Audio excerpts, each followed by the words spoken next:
Heart beat scan ఒక్క second లోనే world class 640 slide CT scan ఇప్పుడు మీ విస్టా ఇమేజింగ్ బంజారా హిల్స్ లో. తీసుకుని మీదటైనా జాగ్రత్తగా ఉంటుంది.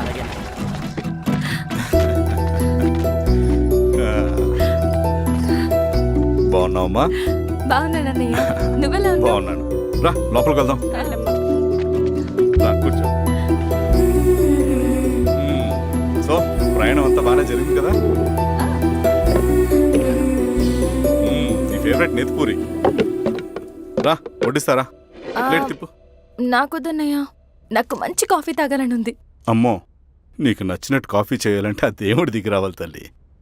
ఏంటో అన్నయ్య, మంచి కాఫీ తాగకపోతే ఇక ఆ రోజంతా అదోలా ఉంటుంది నాకు. రేయ్ సామే, అర్థమైంది. శిరీష్ అమ్మకి మంచి కాఫీ కావాలి, అంతేగా నేను వెళ్ళి పట్టుకొచ్చేస్తా. ఎక్కడికి స్వామి? మన ఊళ్ళో మెగాస్టార్ హోటల్ ఉందమ్మా, అందులో కాఫీ చాలా బాగుంటుంది, నేను వెళ్ళి పట్టుకొచ్చేస్తా. స్వామి, కాఫీ అంటే అక్కడికి వెళ్ళి వేడి వేడిగా తాగాలి. నేను వస్తాను పద. అవునమ్మా, అక్కడ నేను కూడా తాగాను, చాలా బాగుంటుంది, వెళ్ళు. థ్యాంక్ యూ అన్నయ్య. ఆడుతూ పాడుతూ పని చేస్తాం. కాఫీ బాగుంది. ఎవరు చేశారు? మా రవణ పెట్టాడమ్మా. రవి? ఎవరు రమ్మన? రవణ మేడం పిలుస్తున్నారు.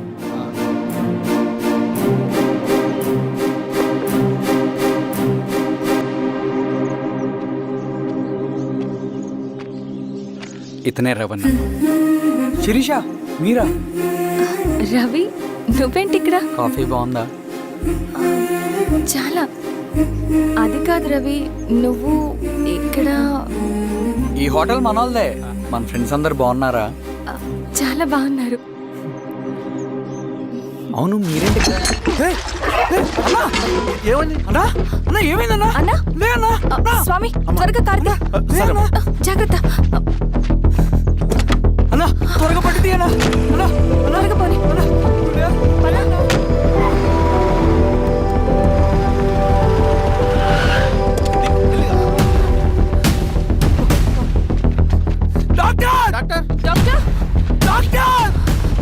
ఏమైంది డాక్టర్? త్వరగా చూడండి డాక్టర్.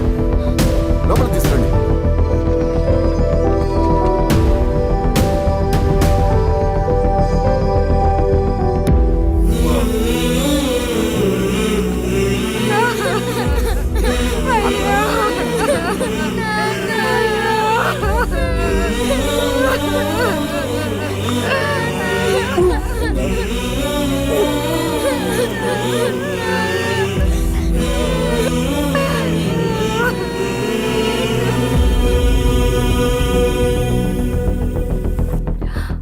ఎలా ఉంది డాక్టర్? డాక్టర్ చనిపోయాడమ్మా.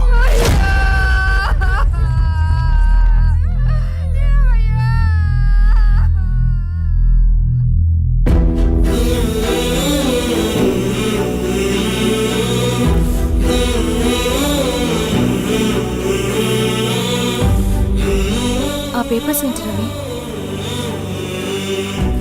అతని భూమికి సంబంధించిన పేపర్స్. ఒక సంవత్సరం నుంచి ఈ పేపర్స్ పట్టుకుని ప్రతిరోజు ఎంఆర్ ఆఫీస్ చుట్టూ తిరిగేవాడు. భూమిని తాకట్టు పెట్టి అప్పు తీసుకున్న పాపానికి టైంకి వడ్డీ కట్టలేదని అప్పిచ్చిన ఆ దొర ఎంఆర్ఓ ఆఫీస్లో లంచం ఇచ్చి భూమిని తన పేరు మీద రాయించుకున్నాడు. ఈ ఎంఆర్ఓ ఆఫీస్లో ఎవరు నిజాయితీగా పనిచేయట్లేదండి. చెట్టు కట్టి నరకాలు ఒక్కొక్కడిని. నరికేయడం ఏంటి రవి? నువ్వు కాగితం మీద ఒక బొమ్మ గీస్తావు, ఒక చోట సరిగ్గా రాదు, ఏం చేస్తావు? ఎరేజర్తో సరిచేస్తావా, లేకుంటే ఆ పేపర్ని చింపేస్తావా? మరి మనుషుల విషయంలో ఎందుకు రాదు ఆ ఆలోచన? తప్పు చేసిన ప్రతి ఒక్కరిని నరుక్కుంటూ పోతే చివరికి మిగిలేది మనుషులు కాదు, శవాలు.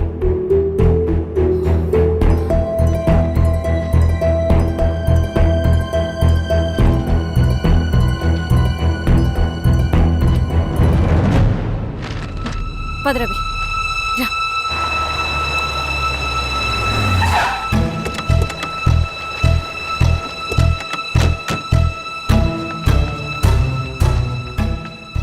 పానుకోటి నర్సరీ ల్యాండ్ ఎవరు చూస్తున్నారు? మీరెవరు? ఇదిగోండి అప్లికేషన్. ఇది డిస్ప్యూట్ ల్యాండ్, ఎవడేం చేయలేడు. నీ నిర్లక్ష్యం, నీ లెక్కలేనితనం వల్ల ఒక నిండు ప్రాణం పోయింది. ఒక కుటుంబమే రోడ్డు మీద పడింది తెలుసా? ఏంటో మా గొడవ?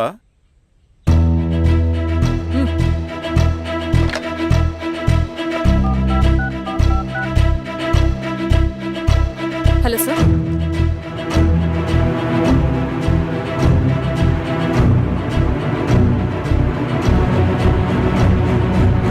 Okay sir. You are dismissed. Peon, నేను ఒక పేపర్ ఇస్తాను, అది కలెక్టర్ గారికి ఫ్యాక్స్ చేయి. అలాగే మేడం. ఎవరమ్మా మీరు? ఈ ఊరికి కొత్తగా వచ్చిన ఎంఆర్ఓ.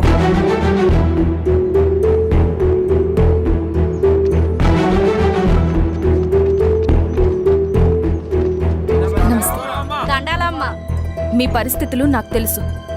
పని చేస్తేనే మీకు పూట గడుస్తుంది. పనులు మానుకుని మీరు ఈ ఆఫీస్ చుట్టూ తిరగాల్సిన అవసరం లేదు. మరి ఎట్టాగమ్మా? నేనే మీ ఊరొస్తాను. ఆ రోజు అరగంట వీలు చూసుకుంటే చాలు, మీ పని పూర్తయిపోతుంది. దండాలమ్మా.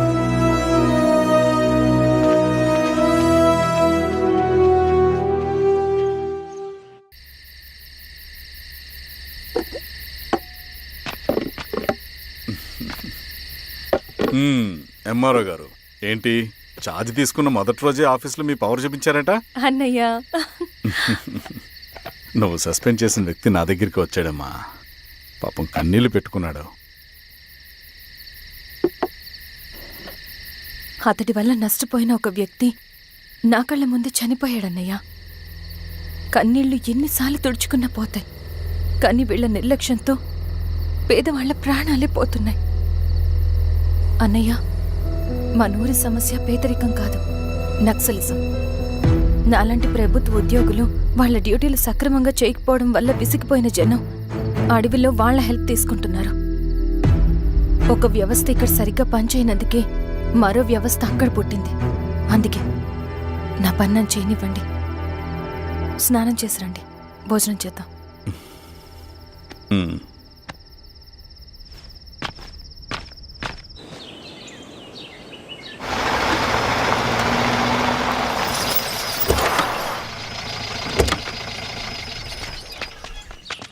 నమస్కారం అమ్మా. నమస్తే. ఇలా రండి. మీ ఊరు నుంచి కొందరు ఎంఆర్ఓ ఆఫీస్లో అప్లికేషన్స్ ఇచ్చారు. తను వాళ్ళ పేర్లు చెప్తారు, వాళ్ళని పిలవండి. అలాగే మేడం. వెళ్ళండి. Madam, coffee. నువ్వెప్పుడు వచ్చావు రవి? మీరు గంటకోసారి కాఫీ కావాలంటారు కదా, మాటి మాటికి వెళ్ళి రావడం ఎందుకని వచ్చేసా.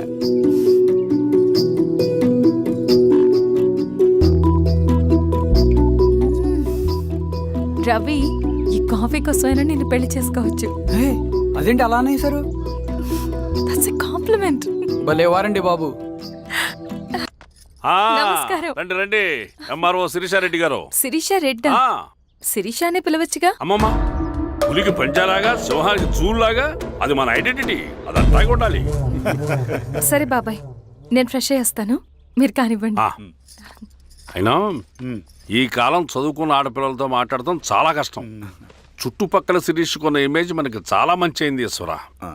నేను అడగకముందే పార్టీ హైకమాండ్ సర్వే చేయించి నీకే ఫేవర్గా ఉండడం వల్ల టికెట్ ఇచ్చింది.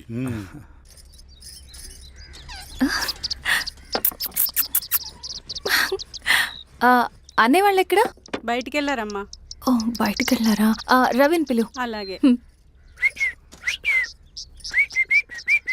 మేడం. రవి రా రా రా, కూర్చో. పర్లేదు మేడం. మేడం ఏంటి, శిరీషానే పిలవచ్చుగా. అది కాదండి, ఎవరైనా కూర్చో. చూస్తే. కూర్చోవయ్యా.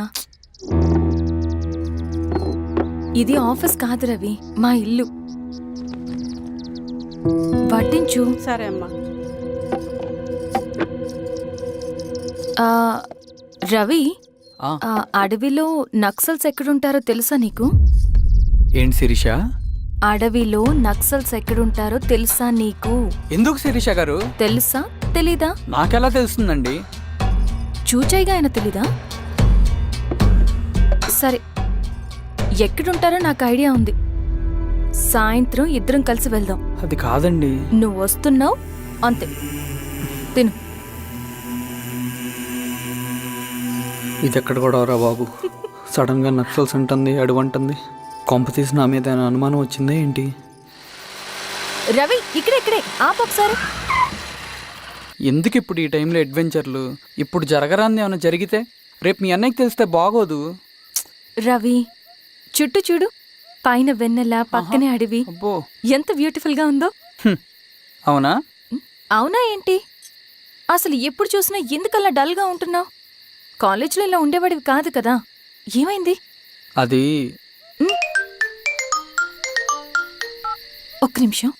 హలో మేడం, పేషెంట్కి అర్జెంటుగా ఏ పాజిటివ్ బ్లడ్ కావాలి మేడం. రవి ఆ? అర్జెంటుగా హాస్పిటల్కి పోని. ఏమైంది? పోనీ. రండి మేడం, ప్లీజ్ రండి. పోలీసులకి నక్సల్స్కి కాల్పులు జరిగాయి. ఆ కాల్పుల్లో గూడెం కుర్రాడు ప్రాణాపాయ స్థితిలో ఉన్నాడు. తన బ్లడ్ మీ బ్లడ్ సేమ్. ఆ బ్లడ్ గ్రూప్ మా హాస్పిటల్లో లేదు. అందుకే మీకు కాల్ చేశాను. ఓ అవునా? అవును మేడం. పదండి డాక్టర్. Thank you madam.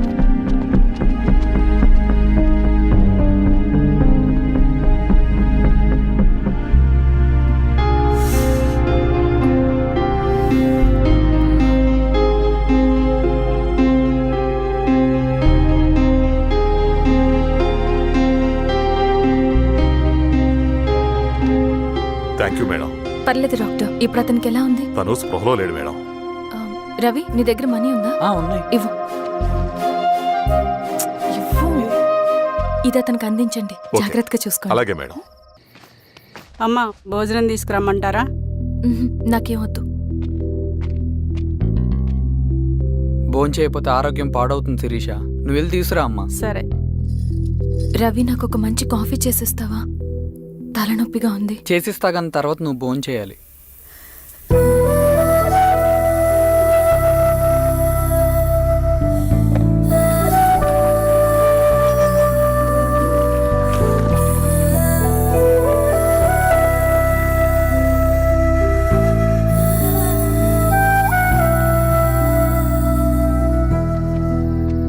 మీరేంటిలా?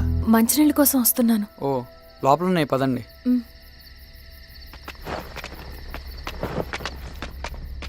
ఇదిగోండి మంచినీళ్ళు.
సార్ ఏమైంది సార్? సార్ ఏమైంది సార్? సార్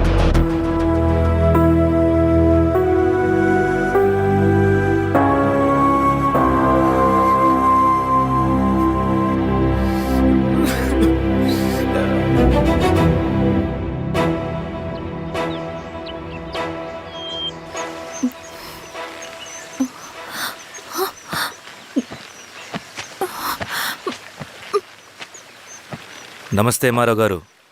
మా అడవిలో మర్యాదలు ఇలాగే ఉంటాయి. షాక్ అవ్వాల్సిన అవసరం లేదు. జెడ్పీటీసీ ఎలక్షన్ జరగటం మాకు ఇష్టం లేదు. అవి ఆగాలంటే రెండే దారులున్నాయి. ఒకటి మీరు విత్డ్రా చేసుకోవాలి, లేదా మీరు చనిపోవాలి.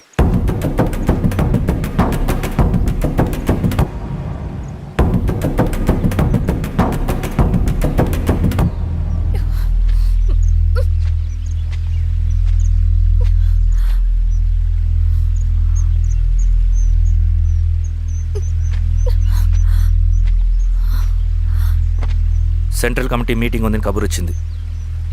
మేము వచ్చేలోపు ఎలక్షన్స్ ఆగిపోయే న్యూస్ రావాలి.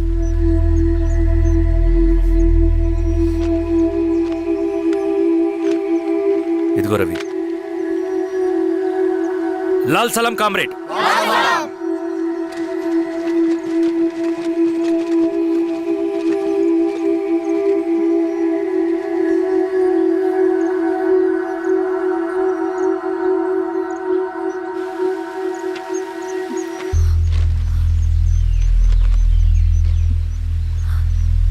ప్రపంచంలో గొప్ప వాళ్ళ చావులన్నీ నమ్మక ద్రోహంతోనే జరుగుతాయని నిరూపించావు రవి. అన్నయ్యని కూడా అచ్చం ఇలాగే చేస్తావు కదా? ఎందుకు రవి? ఏం జరిగింది? అన్నీ బాగుంటే దేశం తరపున బ్యాడ్మింటన్ ఆడేవాడిని.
అరే అభి లేవరా, లే.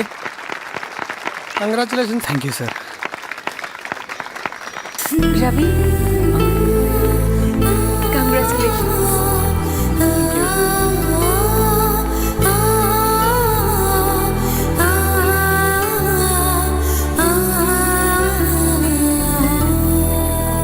సార్, గంగినేని వెంకటేశ్వరరావు గారి ఎర్రజెండా పుస్తకం ఎక్కడుంది? రవి దగ్గర ఉందమ్మా.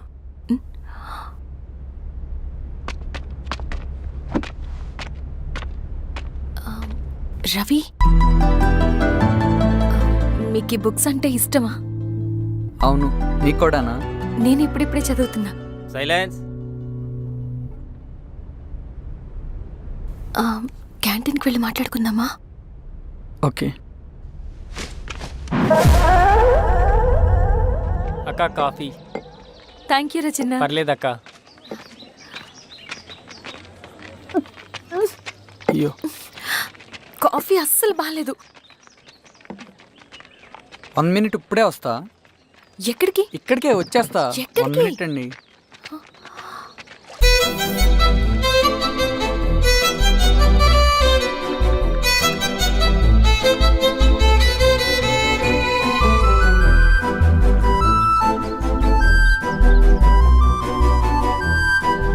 ఒకసారి ఈ కాఫీ టేస్ట్ చేయండి.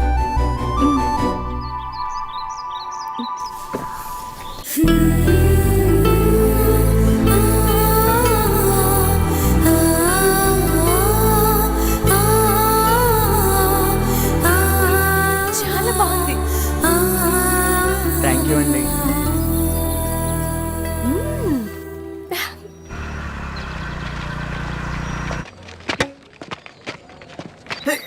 వావ్. సార్. ఇట్రా Ravi. Congratulations Ravi. Sir. State badminton training కి సెలెక్ట్ అయ్యావు నువ్వు. Sir, thank you sir. Carrier. నువ్వేమో ఇక్కడ కూర్చొని ఆడుకుంటున్నావు, వాడేమో స్టేట్ లెవెల్ ట్రైనింగ్ సెలెక్ట్ అయ్యాడ్రా.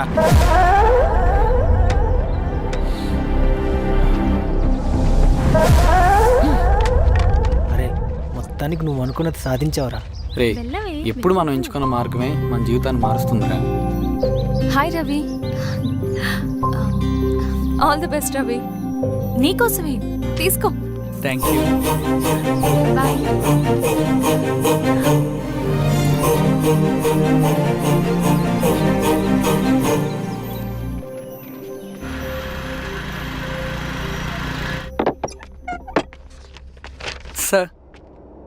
రమ్మన్నారంట. ఎందుకు ఇలా చేసావు రవి నువ్వు? ఏవేంటి సార్, నేనేం చేశాను? ఇదేమిటో చూడు. Question paper sir. అవును, రేపు జరగబోయే టర్మ్ ఎగ్జామ్ పేపర్. నువ్వు లీక్ చేసిన పేపర్. సార్ అసలు నువ్వు ఇలా చేస్తావనుకోలేదు. సార్ నేను క్వశ్చన్ పేపర్ లీక్ చేయట్లేండి సార్. నేను అంతా చదువుకుంటూ రూమ్లోనే ఉన్నాను సార్. నన్ను నమ్మండి సార్. ఈ జెర్సీ నీదే కదా? సార్ అది నాదే, కానీ దీనికి నాకేం సంబంధం లేదు సార్. నన్ను నమ్మండి సార్. మల్లయ్య, సార్ నిన్న రాత్రి ఏం జరిగింది?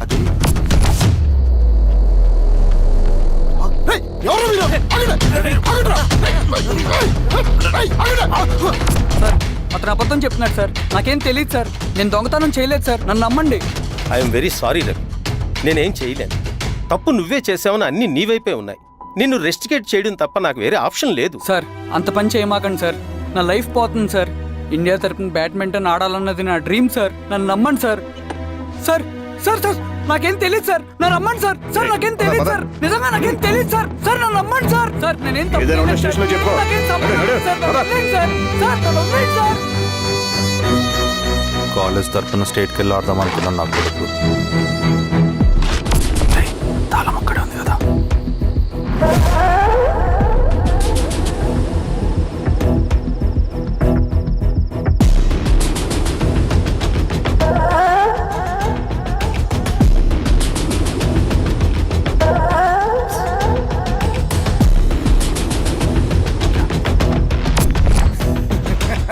రేపు జైల్లో ఆడుకుంటారా బ్యాడ్మింటన్?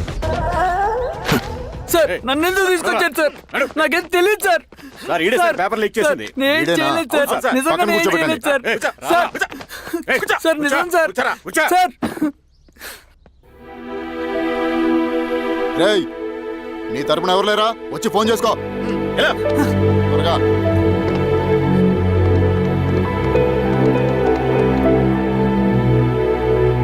సార్ నేను రవీన్ సార్. రవి చెప్పు. సార్ నేను పోలీస్ స్టేషన్లో ఉన్నాను సార్. మీరు నాన్న అర్జెంటుగా రండి sir. Please sir. Police station ఏమైంది రవి? ముందు మీరు రండి సార్ ప్లీజ్. నేను చెప్తాను సార్. సరే సరే వస్తున్నా. వెళ్ళి కూర్చో. సార్ అయ్యా దండలయ్యా. రే రవి నాన్న, ఏమైందిరా? నాకేం తెలియదు ఏయ్, నాన్న. నువ్వు ఆగు. నీ కొడుకు క్వశ్చన్ పేపర్స్ దొంగతనం చేసి దొరికిపోయాడు. ఎఫ్ఐఆర్ రాసి కేసు పెడితే జైలు శిక్ష పడుతుంది. అలా కాకుండా కేసు క్లోజ్ చేయాలంటే 2 లక్షలు కావాలి. వెళ్ళి తీసుకొనిరా. అర్థమైందా? లేదోన్నయ్యా. ఏయ్, నా సంగతి నీకు తెలుసు కదా. లోపలేస్తే 10 సంవత్సరాలు బయటికి రాడు. వెళ్ళి డబ్బులు కొట్టరా.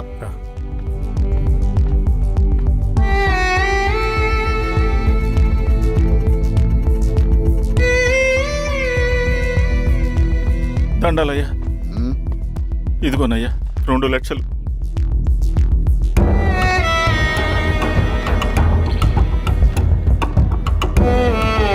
రేయ్, ఆయన పంపించండి రా.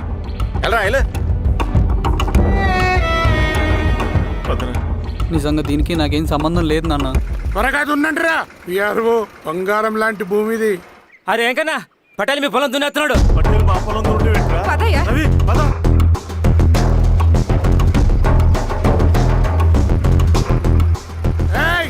కానీ ఏంట్రా? అయ్యా పట్టేలయ్యా. మా పొలంలో మీరు దున్నుతున్నారండి. నా పొలంలో నేను దున్నకుంటే వాడు దున్నుతాడారా? అన్యాయం అయ్యా. ఏంద్రా అన్యాయము? పొలం అమ్మినావు కదా, కొనుక్కున్న పొలంలో దున్నుతుంటే అన్యాయం అంటారేంట్రా? విఆర్ఓ ఆ పేపర్ చూడరా, మంచిగా చూసుకుంటారా. పొలం అమ్మేవా నాన్న? అమ్మలేదురా, తాకట్టు పెట్టా. ఏయ్, తాకట్టు కాదురా, నువ్వు అమ్మావు, నేను కొన్నాను. నేను అమ్మలేదయ్యా. వీడు నా దగ్గర 2 లక్షలు తీసుకొని ఈ పొలం అమ్మాడు. 2 లక్షలా? ఎందుకో?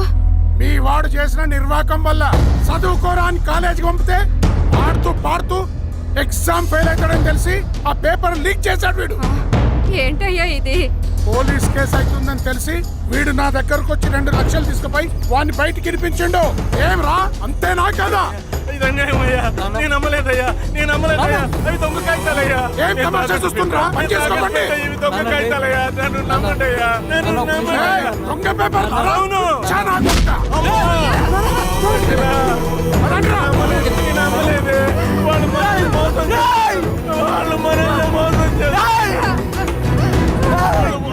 నాన్న నాన్న నాన్న నాన్న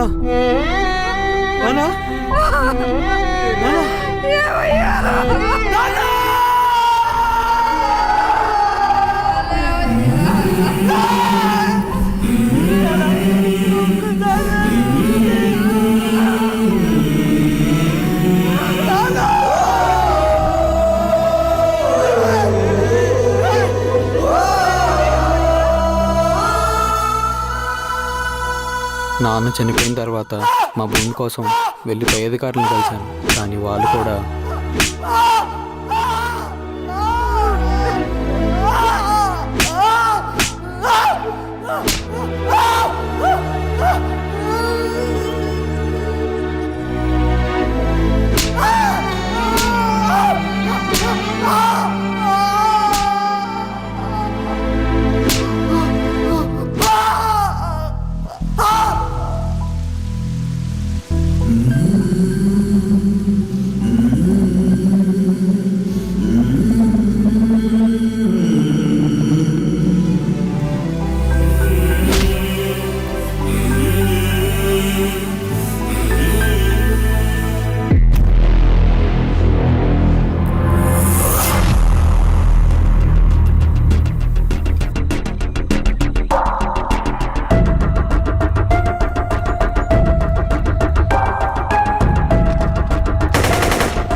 ఈ వార్త అన్ని పేపర్లో రావాలి. ఈ లెటర్ బాధితుడికి అందించండి. లాల్ సలాం. లాల్ సలాం.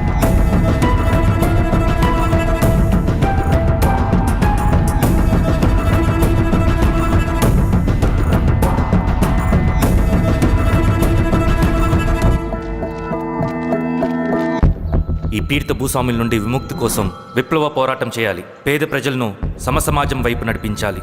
దళం నిన్ను ఆహ్వానిస్తుంది. రా, జనం కోసం పోరాటం చేద్దాం. లాల్ సలాం.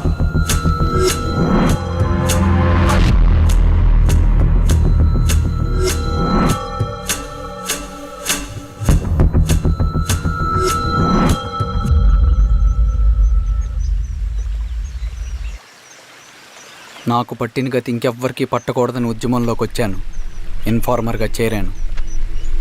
దానికోసం ఎంతమందినైనా చంపుతాం, చేస్తాం. కానీ మేము అనుకున్న సమాజం తీసుకొస్తాం. కమ్యూనిస్ట్ రాజ్యాన్ని స్థాపిస్తాం. సమాజమా అంటే? రష్యాలో, చైనాలో, వియత్నంలో మా కమ్యూనిస్టులు విప్లవం ద్వారా సాధించిన ఆదర్శ సమాజం. Lenin, Stalin, Mao, Che Guevara, Fidel Castro సృష్టించిన కులాలు, మతాలు, వర్గాలు, వర్ణాలు లేని ఒక సామ్యవాద స్వర్గం. అదే మేము కలలుగనేది. దానికోసమే మేము పోరాడేది. నాకు తెలిసి నాజీ పార్టీలో గోబెల్స్ తర్వాత అంత ప్రొపగాండా మీ కమ్యూనిస్టులు తప్ప ఈ ప్రపంచంలో ఎవ్వరూ చేసుండరు. ఉక్కు మనిషి స్టాలిన్, మానవీయుడు మావో, ఎర్ర జెండా వెలుగు ఇలాంటి కమ్యూనిస్టు పుస్తకాలు చదివితే ప్రపంచవ్యాప్తంగా కమ్యూనిస్టులు సాగించిన మారణ హోమాల గురించి నీకు తెలీదు రవి. స్టాలిన్ మొత్తం ఎంతమందిని చంపాడో తెలుసా? 2 కోట్ల మందిని. మనుషుల్ని చంపడంలో హిట్లర్నే మించిపోయాడు. చాలా మందిని సైబీరియన్ లేబర్ క్యాంపులకు పంపి దారుణంగా హింసించి మరీ చంపేశాడు. 2వ ప్రపంచ యుద్ధంలో బెర్లిన్ని ఆక్రమించిన రష్యన్ సైనికులు 8 ఏళ్ల నుండి 80 ఏళ్ల వయసులో కంటికి కనపడిన ఏ స్త్రీని వదలకుండా సామూహిక మానభంగం చేశారు. అది కూడా మీ కమ్యూనిస్ట్ దేవుడు స్టాలిన్ హయాంలోనే జరిగింది. ఇక మీ మావోయిస్టుల భగవంతుడు China chairman Mao Zedong great leap forwarded cultural రెవల్యూషన్ల పేరుతో 14 నుంచి 20 మిలియన్ల ప్రాణాలని పొట్టను పెట్టుకున్న మహానుభావుడు. ఇది మీ కమ్యూనిస్ట్ దేవుళ్ళు రాసిన రక్త చరిత్ర. ఆ దేశాలలో పేపర్లు ఉండవు, టీవీలు ఉండవు, స్వతంత్రమే ఉండదు. 1962లో చైనా మన దేశం మీదకి దాడి చేసి భూభాగాన్ని ఆక్రమించినప్పుడు ఒక్కరు కూడా నోరు మెదపలేదు.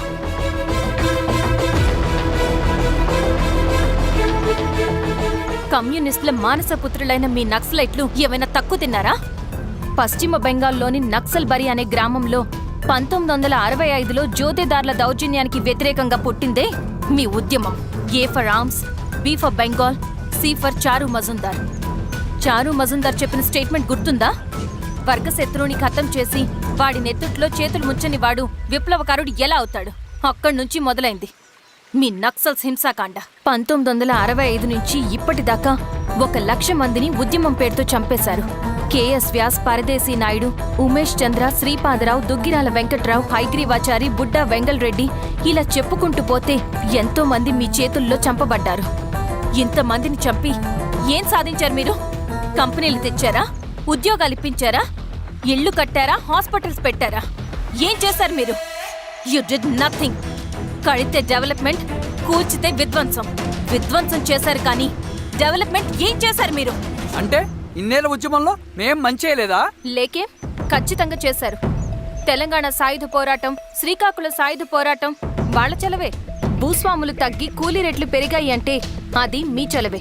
నంబూద్రిపాద్, జ్యోతి బసు, సోమనాథ్ చటర్జీ, పుచ్చలపల్లి సుందరయ్య, తరిమెల నాగిరెడ్డి, చంద్ర రాజేశ్వరరావు, నల్లా నరసింహులు ఒక్కొక్కరు ఒక్కో లెజెండ్. కానీ వీళ్ళు ప్రజానాయకులు. తుపాకీ పట్టి అడవిల్లోకి వెళ్లలేదు. ఎలక్షన్స్ లో గెలిచి ప్రజా సమస్యల్ని పరిష్కరించారు. కానీ మీరేంటి ఎలక్షన్స్ వద్దు అంటున్నారు? ఒక తుపాకీతో మనిషి ప్రాణాలు తీసే బదులు ఒక పెన్నుతో 10 మంది ప్రాణాలు కాపాడొచ్చు. మీలాంటి వాళ్ళు ఉండాల్సింది ఎర్ర జెండా నీడలో కాదు, దేశ జెండా నీడలో. చంపుకుంటూ పోతే ఒకరోజు మనకిష్టమైన వాళ్ళని కూడా చంపుకోవాల్సి వస్తుంది రవి. నా మాట విను. ఇవన్నీ వదులుకుని నాతో రా. ఈ అడవి బయట నీకు గొప్ప ఫ్యూచర్ ఉంది.